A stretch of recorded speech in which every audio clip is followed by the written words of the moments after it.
So reps in reserve is an advanced training tool, and I'm just going to explain what it is and how we can use it. So RIR, or reps in reserve for short, is how many reps you have left in you that you can confidently complete with the proper technique after you finish a set.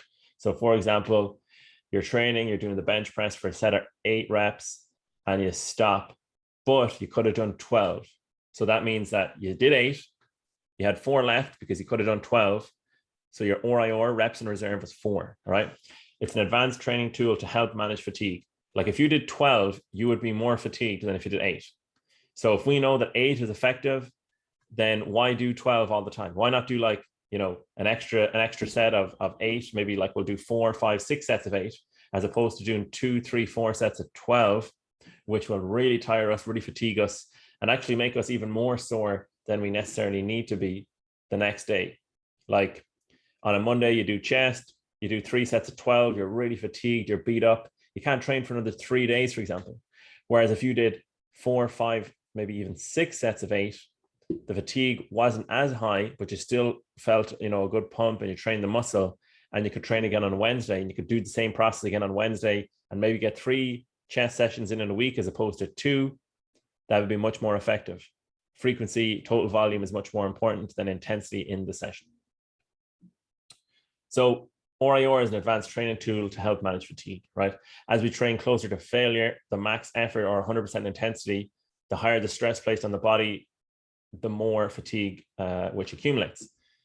So, if you were to go out and run, 20 kilometers, that's going to fatigue you more than running 10.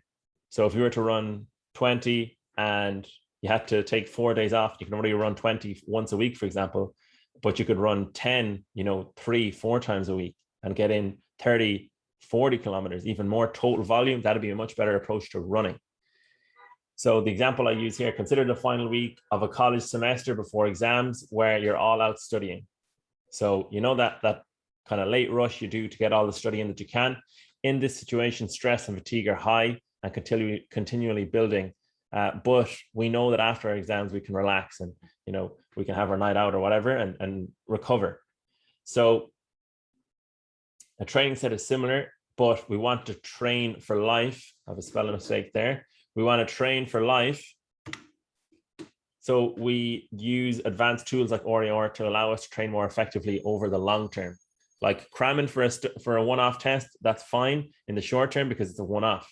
When we graduate from college, we usually have a different career, different focus.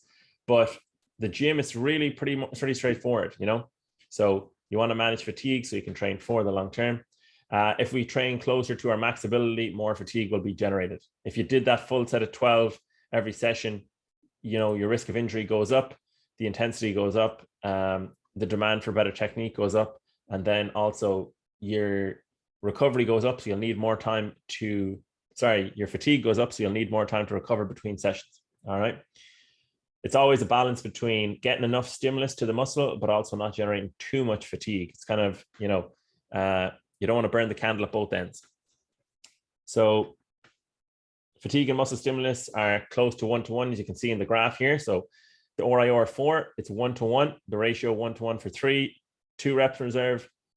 But then when you go to 0 RIR, the fatigue goes way up. And that might actually be different for 1 or for 2. The fatigue should actually, the stimulus should be higher the further out you are in this graph. So it shouldn't really be 1-to-1. And the fatigue should gradually accumulate to the point where it actually surpasses it on the last one. I would edit this graph. So at this point, 0 RIR, too much fatigue is building and it's not worth the muscle damage that's occurring.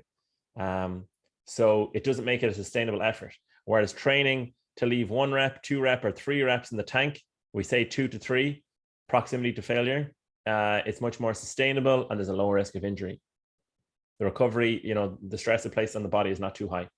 So here's an RPE scale, just a bit more an explanation. So in the set up here, I use the example, could have done 12, but stopped at 8, right? So perhaps could have done 1 more, definitely could have done 1 more. This is a very detailed scale. So it's like, definitely could have done 4 more. So this person's RIR would be 6. I actually made a mistake.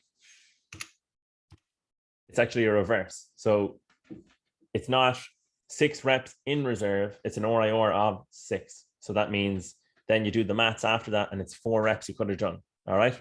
So that is RIR explained. It's definitely a tricky topic to learn at first. It takes a lot of practice. But if you know, okay, I'm just keeping in mind here my fatigue, the intensity, okay, I think of about 3 reps left. Now I'm going to stop. It's much more effective than following a plan that's very set in stone, where you might be tired on some days or others, but the plan doesn't account for this because it doesn't have this auto regulation, which is what we're talking about. So auto regulation is basically the theme here.